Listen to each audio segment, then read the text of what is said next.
Welcome back to my channel ನೌಕರಿ ಗೆಳೆಯ ಎಲ್ಲ ನನ್ನ ಸ್ನೇಹಿತರಿಗೆ ಹಾಗೂ ಸಹೋದರಿಗೆ ನಮಸ್ಕಾರ. ಗೆಳೆಯರೆ, ನಿಮ್ಗೆ ಈಗಾಗಲೇ ಗೊತ್ತಿದೆ ಹಲವಾರು ನೋಟಿಫಿಕೇಶನ್ಸ್ ಇನ್ ಮುಂದೆ ಬರ್ತಾ ಇರ್ತವೆ. ಅಂಡ್ ಇವತ್ತು ನಾವು ಹೇಳ್ತಿರೋಂತಹ ನೋಟಿಫಿಕೇಶನ್ ಬಂದು BEML ಬಗ್ಗೆ. ಭಾರತ್ ಅರ್ತ್ ಮೂವರ್ಸ್ ಲಿಮಿಟೆಡ್ ಅಂತ one of the department under government of India undertaking ಇರುತ್ತೆ. ಅಂಡ್ ಇದು ನಮ್ಮ ಬೆಂಗಳೂರಲ್ಲಿ ಅವರ ಹೆಡ್ ಆಫೀಸ್ ಇದೆ. Okay, and coming towards the details of the recruitment. ಇದಕ್ಕೆ ವಿದ್ಯಾರ್ಥಿ ಏನ್ ಬೇಕು, ಎಕ್ಸಾಮಿನೇಷನ್ ಯಾವಾಗ ನಡೆಯುತ್ತೆ, ಅಂಡ್ ಇದಕ್ಕೆ ಏಜ್ ಲಿಮಿಟ್ ಏನಿದೆ, ಇದೆಲ್ಲ ಡೀಟೇಲ್ಸ್ ನಾವು ಶೇರ್ ಮಾಡೋಣ ಅಂತ. ಅಂಡ್ ಇವಾಗ ಅವ್ರು ಬಿಟ್ಟಿರೋಂಥದ್ದು ಒಂದು ಶಾರ್ಟ್ ನೋಟಿಸ್ ಕೊಟ್ಟಿದ್ದಾರೆ. Recruitment of engineers for rail and metro production at Bangalore ಅಂತ ಹೇಳಿ ಕೊಟ್ಟಿದ್ದಾರೆ. ನೋಡಿ, ಜೂನಿಯರ್ ಎಕ್ಸಿಕ್ಯೂಟಿವ್ಸ್ ಟೋಟಲ್ 78 ವೇಕೆನ್ಸೀಸ್ ಇದಾವೆ. ಫ್ರೆಶರ್ಸ್ ಇಂದ 2 ಇಯರ್ಸ್ ಎಕ್ಸ್ಪೀರಿಯನ್ಸ್ ಅವರು ಸಹ ಎಲಿಜಿಬಲ್ ಇದ್ದಾರೆ. ಯಾವ ಎಕ್ಸ್ಪೀರಿಯನ್ಸ್ ಇದ್ರೆ 2 ಇಯರ್ಸ್ ಎಕ್ಸ್ಪೀರಿಯನ್ಸ್ ಯಾವ ಡಿಪಾರ್ಟ್ಮೆಂಟ್ ಅಲ್ಲಿ ಇರ್ಬೇಕು ಅನ್ನೋದು ಕೊಟ್ಟಿದ್ದಾರೆ.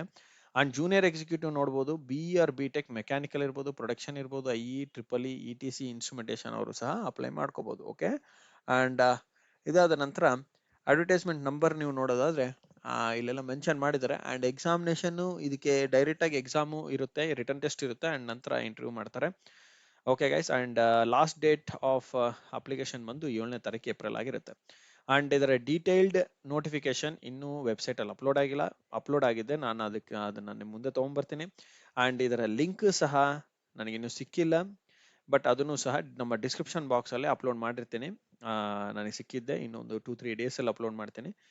ವೆಯ್ಟ್ ಮಾಡಿ. And I wish you all the best guys. ಇನ್ನೂ ಏನಾದರೂ ಹೆಚ್ಚಿನ ಮಾಹಿತಿ ಬೇಕಿತ್ತಂತಂದ್ರೆ ದಯಮಾಡಿ ಕಮೆಂಟ್ ಬಾಕ್ಸ್ ಅಲ್ಲಿ ಕಮೆಂಟ್ ಮಾಡಿ, so that I will try to provide the information at earliest.